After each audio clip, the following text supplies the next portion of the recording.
Chegamos hoje ao Salmo de número 47. Esse Salmo ele é precioso porque ele mostra a soberania de Deus sendo aceita finalmente por todos os povos, por todas as nações que buscarão o povo de Israel para lhes ensinar o caminho da Torá. Esse Salmo é preciosíssimo e a gente vai aprender muita coisa com ele. Continue conosco.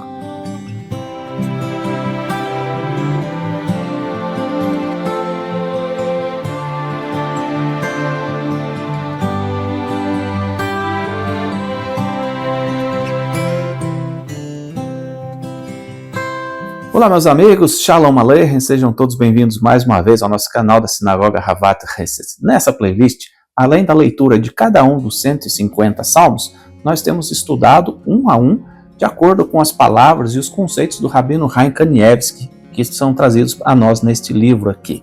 Tá? Esse livro traz uma abordagem do Rabino Chaim Kanievsky, um rabino muito influente que viveu em Israel até recentemente, aí, 2 anos atrás, quando ele finalmente faleceu e deixou uma perda muito grande para o povo religioso de Israel. Bom, que bom que nós temos os livros do Rabino Chaim Kanievsky e podemos aprender com ele. Antes da gente abordar mais profundamente as palavras do Rabino Chaim Kanievsky e seus conceitos dentro do Salmo 47, você sabia que esse Salmo ele é parte importante da liturgia do povo de Israel? Nós temos as orações todos os dias, o Shacharit, Minha e Arvit, e nós temos, obviamente, a liturgia dos Shabbatot, dos sábados e dos dias festivos. Uma das liturgias mais importantes está em Rosh Hashanah e Yom Kippur, e nesses dias nós utilizamos não o Sidur, mas o Mahzor. E eu quero te convidar, se você ainda não tem, nós estamos nos aproximando aí de Rosh Hashanah, você pode adquirir aí o Mahzor junto conosco aí.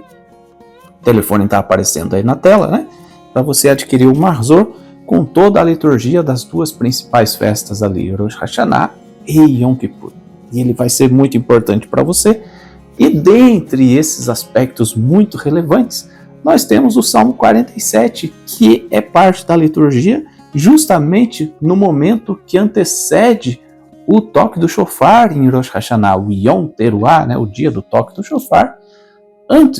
A partir imediatamente antes do toque do shofar, é a leitura do Salmo 47. Se você tem o Mahzor, na página 186, a gente tem aqui o Tekiah Shofar, o toque do shofar, e a gente tem, então, a leitura do Salmo 47. Mas o que tem a ver o Salmo 47 com o toque do shofar? Bom, além dele falar especificamente do toque do shofar, isso nos leva justamente ao pensamento da soberania do Criador, que faz refletir sobre o seu governo, sua justiça e retidão sobre toda a terra, que chegue logo para nós, nos nossos dias ainda. Vamos então ouvir o Salmo 47 na voz da Eliana e depois eu volto para comentar com vocês.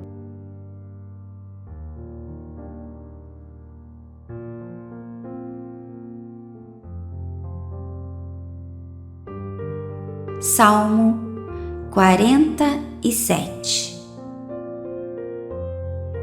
Ao mestre do canto, dos filhos de Corah, um salmo.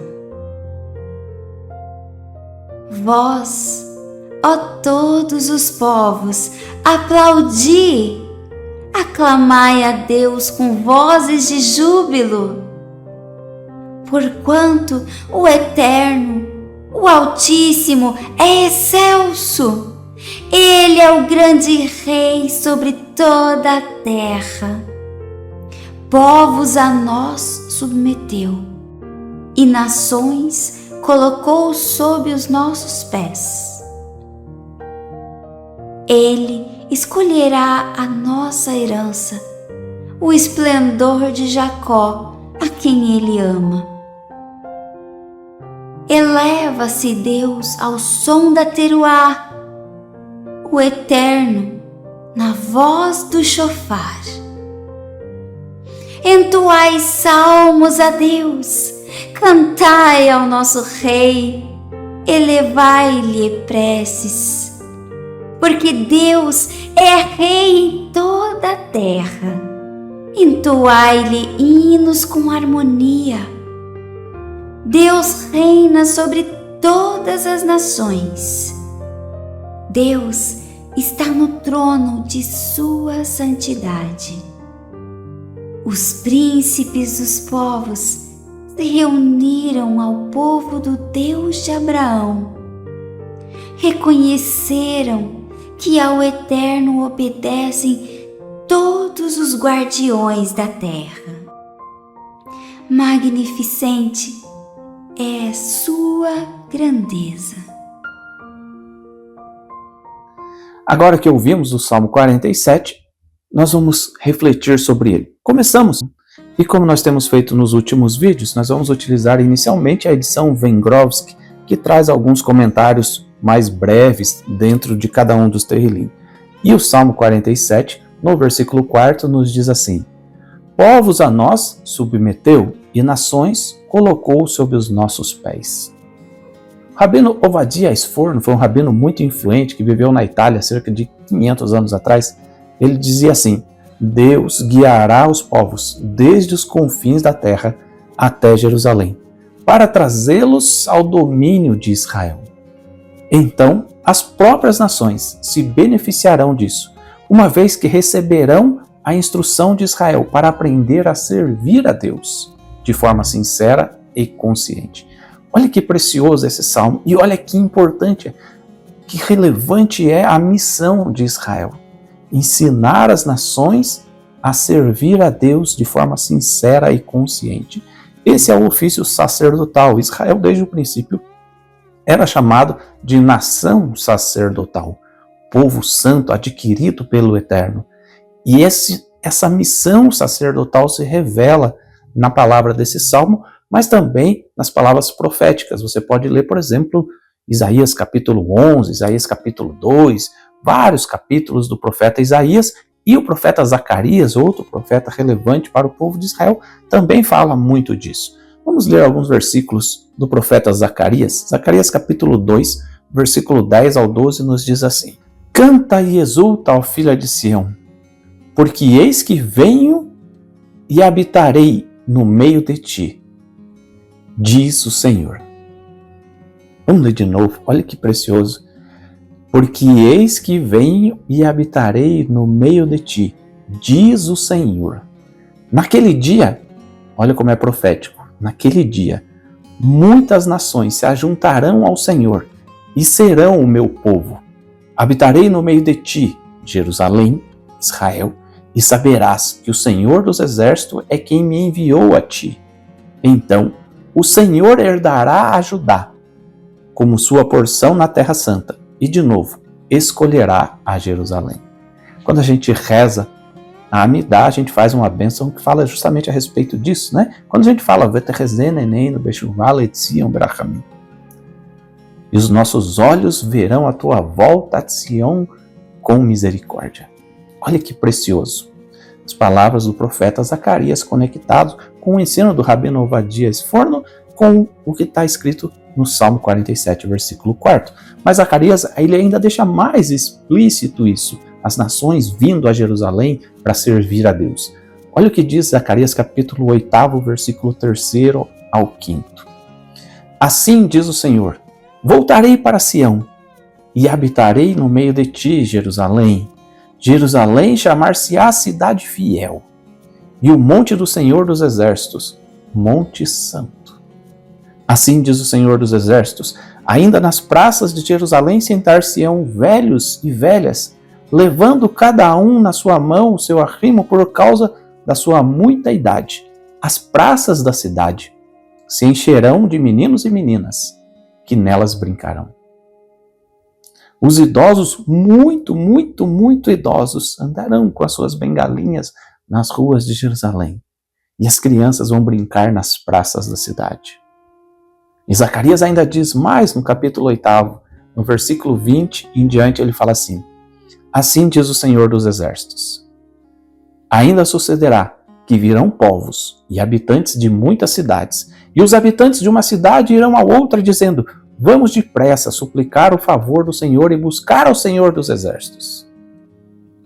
Eu também irei, e virão muitos povos, e poderosas nações buscarem em Jerusalém ao Senhor dos Exércitos e suplicar o favor do Senhor. Assim diz o Senhor dos Exércitos: naquele dia sucederá que pegarão 10 homens de todas as línguas das nações.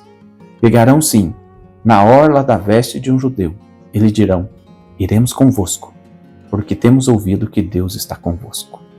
O que é pegar na orla da veste de um judeu? Pegar aqui, nas franjas de um tzitzit. As nações virão pegar nas franjas do tzitzit de um judeu e dirão: nós vamos convosco, porque sabemos que Deus está convosco. Olha que palavra preciosa, que mitzvah preciosa o uso do tzitzit. O tzitzit é mais do que apenas uma lembrança dos mandamentos para nós. É o caminho, é o guia sobre o qual se apegarão as nações para dizer: nós queremos estar ao lado dos judeus, dos filhos de Israel, porque reconhecemos que Deus está com Israel. Isso ocorrerá, Bezat Hashem, em breve, nos nossos dias ainda com a chegada do Mashiach. Mas traz para nós essa responsabilidade, essa certeza e esse aprendizado constante. Vamos voltar para o Salmo. Salmo 47, versículo 6 nos diz assim: eleva-se Deus ao som da teruá, o Eterno na voz do shofar. Agora sim, vamos pegar o livro do Rabino Chaim Kanievsky, no Salmo 47, para ver o que ele nos diz. O Rabino Chaim Kanievsky, nesse Salmo, ele traz para nós algumas historinhas. Eu vou separar apenas 2 histórias para compartilhar com vocês. Quando ele fala justamente do toque do shofar, que está conectado com o mandamento, está conectado com a responsabilidade judaica. Ele nos diz aqui no livro que numa certa cidade havia um homem que era conhecido como Moseir. Moseir era aquele que relatava ao governante da cidade todas as ações, todos os delitos, todas as falhas dos moradores.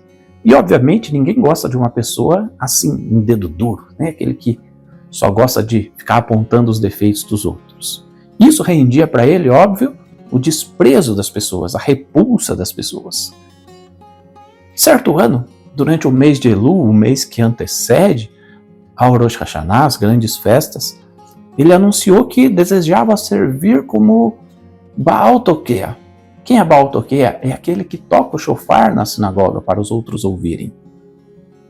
Então essa pessoa ela é honrada com o toque do shofar. Mas ele sabia que se ele fosse tocar o shofar, se ele fosse pedir, obviamente o rabino não ia permitir, porque ele não era uma pessoa honrada dentre os filhos de Israel ali naquele momento. E aí ele teve uma ideia. Ele falou: olha, eu quero tocar, Deus me revelou que eu tenho que tocar o shofar em Rosh Hashanah, aquelas coisas.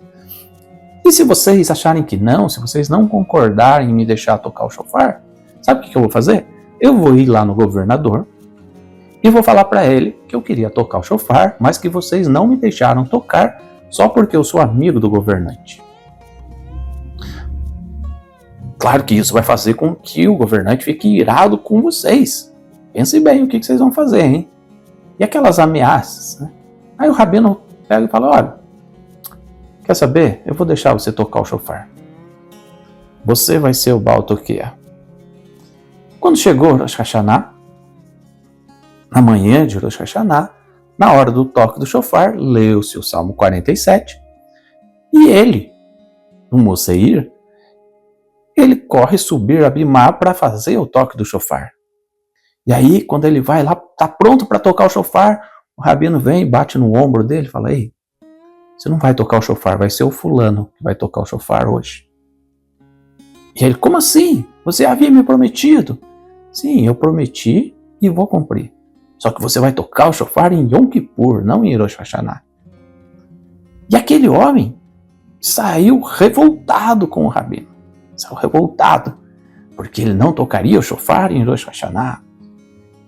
E aí ele vai até o governante e reclama: olha, eu ia tocar o shofar, o rabino me proibiu, isso é muito ruim, isso é porque eu sou teu amigo. E o governante, não sendo um filho de Israel, ele não entendia direito. E ele fala para aquele homem, olha, qual a importância para você tocar em Rosh Hashanah ou Yom Kippur? Não são duas festas do seu povo igualmente relevantes? Não é importante para a sua religião tocar o shofar também em Yom Kippur? Por que você está reclamando? Aí o homem fala assim, é verdade que Yom Kippur é relevante e Rosh Hashanah também é relevante, mas em Rosh Hashanah nós tocamos o shofar 100 vezes. Em Yom Kippur a gente toca uma vez no final. Olha, né? Eu estou sendo desonrado com isso. E o próprio governante olha para ele e fala, tolo, você é um homem muito tolo. Porque uma vez que te derem o shofar no Yom Kippur, você pode tocá-lo quantas vezes você quiser. Essa história aqui nos leva a uma reflexão sobre qual razão nós usamos na nossa vida para cumprir as mitzvot. Pessoas são chamadas todo sábado para ler a Torá numa sinagoga. E por que alguém queria ser chamado para ler a Torá? Porque aquilo representa uma bênção na vida dela? Ou porque ela vai estar em evidência? Durante todo o ano, são 54 porções semanais da Torá, a gente pode ser chamado para ler a Torá. Mas aquele que é chamado para ler a Torá nas grandes festas, ele é mais honrado ainda. A sinagoga está lotada e a pessoa se engrandece. Assim como o Baal Toqueia. Durante todo o ano você pode tocar o shofar. Mas por que você quer tocar em Rosh Hashanah? Por que você quer tocar em Yom Kippur? Certifique-se que na sua vida você tem os propósitos corretos para cumprir cada mitzvah.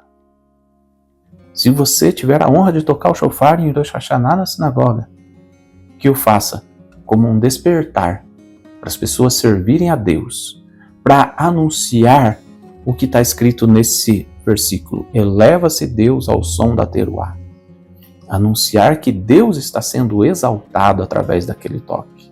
Não o homem, mas Deus, na voz do shofar. Isso é o relevante. Isso é o importante. E por falar nisso, existe uma outra história aqui no livro que é muito interessante, que a gente tem que aprender também. Salmo 47:10 nos diz assim: os príncipes dos povos se reuniram ao povo de Deus, do Deus de Abraão. Reconheceram que ao Eterno obedecem todos os guardiões da terra. Magnificente é a sua grandeza. Aqui tem uma outra história muito interessante.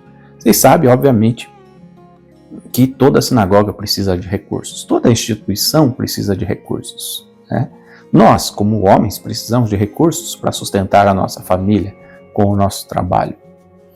E aí, uma prática comum em Israel é que os administradores de instituições judaicas, eles costumam buscar em pessoas de maior poder aquisitivo recursos para a manutenção da sinagoga, da yeshiva, das casas de estudo, enfim.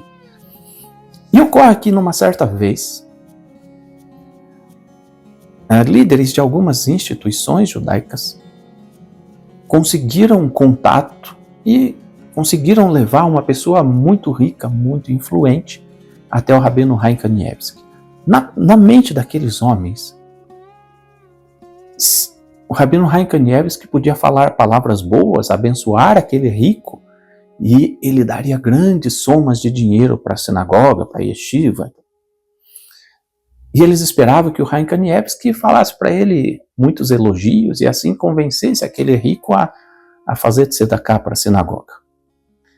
Quando eles entraram na casa, no escritório do Rabino Chaim Kanievsky, junto com aquele senhor, Rav Chaim Kanievsky começou a falar com ele, e para a decepção daqueles homens, Rav Chaim Kanievsky começou a falar: apoiar a Torá é muito bom, mas quanto tempo você reserva para aprender de Torá? E os homens ficaram assustados. Meu Deus, o que o Kanievsky está fazendo? Ele vai assustar o rico. E aí aquele filantropo olhou para o Rabino Chaim Kanievsky. Era óbvio que ele não era um estudioso da Torá, um um estudioso profundo da Torá? E aí ele se esquiva da pergunta, dá uma disfarçada. E o Rabino Chaim Kanievsky continua falando com ele, insistindo no assunto. Olha, é muito importante o estudo da Torá. E é imperativo que você arranje tempo para, de fato, ser um estudioso e aprender da Torá. Nessa hora, aqueles que levaram o rico até o Rabino Chaim Kanievsky ficaram decepcionados e já achavam assim, já era, não vamos ganhar nada, não vamos receber nada. Trouxemos o homem para o Chaim Kanievsky elogiá-lo e ele está passando um sermão naquele homem. Para sua surpresa, assim que eles saíram do escritório do Rabino Chaim Kanievsky, aquele filantropo se vira para eles e fala bem assim: a sinceridade do Rabino me impressionou. Mais do que todos os elogios vazios que eu recebo daqueles que querem só o meu dinheiro, a sinceridade dele me impressionou. Por causa do seu conselho, da sua exortação, eu vou garantir encontrar tempo na minha agenda para de fato estudar a Torá. E em agradecimento ao que ele me falou, me inspirou. Eu vou doar uma grande quantidade de dinheiro para cada uma das instituições que vocês representam. Muito obrigado. Sabe, que isso é uma coisa muito preciosa que a gente aprende nesse salmo. Os príncipes dos povos se reúnem. Os príncipes, as pessoas elevadas, as pessoas de dinheiro, as pessoas de poder aquisitivo, as pessoas de poder em todos os segmentos se reunirão a Israel. A certeza de que o reino de Deus virá sobre a terra através do seu Mashiach, e os povos virão aprender com os filhos de Israel a seguir os mandamentos da Torá, nos traz essa responsabilidade hoje. Como na pequena história contada pelo Rabino Chaim Kanievsky, tocar o shofar é fazer menção ao ato sagrado de elevar a Deus, não de elevar-se como homem. A mitzvah do toque de shofar é para todos nós. Mas aquele que toca na sinagoga, ele tem que ter um coração voltado para exaltar a Deus e não a si próprio. Embora tocar na sinagoga seja algo relevante, que toda a glória, toda a honra seja dada a Deus. E isso vai inspirar pessoas a de fato buscarem a presença de Deus. E por fim, nessa segunda história, fica a dica que a gente precisa atrair as pessoas para uma vida de Torá. Apesar da sinagoga, apesar das instituições religiosas precisarem de recursos, nunca, jamais olhe para as pessoas e pense em quanto dinheiro elas podem dar para a sinagoga. Mas com um coração puro, incentive essas pessoas a estudar sobre a vontade de Deus. Pessoas ricas não são tolas. Pessoas ricas percebem quando elas são bajuladas. Tire isso do seu coração se você pensa, olha, fulano é rico, ele pode ajudar a sinagoga. Isso é bobagem. Se Deus tocar no coração daquela pessoa, ela o fará. Mas não por causa de um elogio, mas porque Deus o moveu nesse sentido. E mais do que isso, pessoas de posses também merecem e precisam de uma vida de Torá. Merecem e precisam desse acolhimento da Torá. Quanto ao dinheiro, nós acreditamos e devemos acreditar firmemente que o Eterno supre todas as nossas necessidades.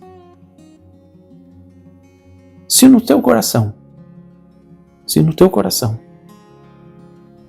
Deus colocar um desejo de contribuir com a Havat Chesed, amém, Baruch Hashem, muito obrigado por isso.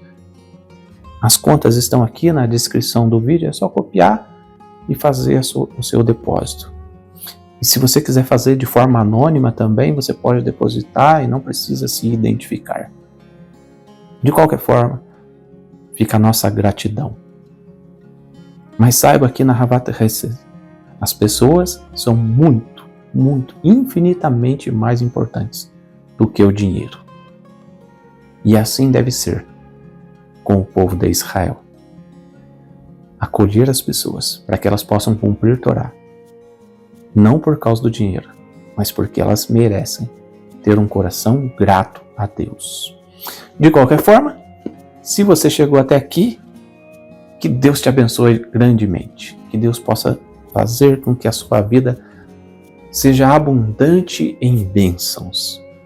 E que você possa de verdade aprender o caminho da Torá. Se você gostou do vídeo, não esquece, deixe seu like, compartilhe com outras pessoas. E que Deus te abençoe. Um grande abraço, shalom e até a próxima. Tchau.